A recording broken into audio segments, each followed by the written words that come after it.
Huwag mo munang isipin ang pagod sa trabaho, isipin mo na lang paano pumiyad para matupad ang pangarap mo.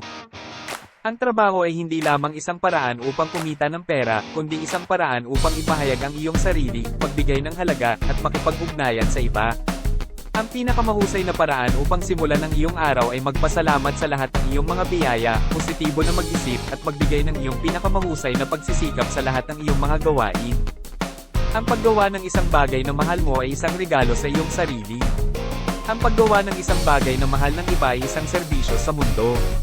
Ang bawat araw ay isang bagong pagkakataon upang matuto, lumago, at pagpabuti.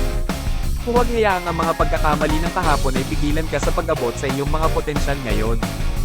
Ang tagumpay ay hindi ang resulta ng isang solong hakbang, kundi ang bunga ng maraming maliliit na hakbang na ginawa ng may determinasyon, tiyaga, at pananampalataya.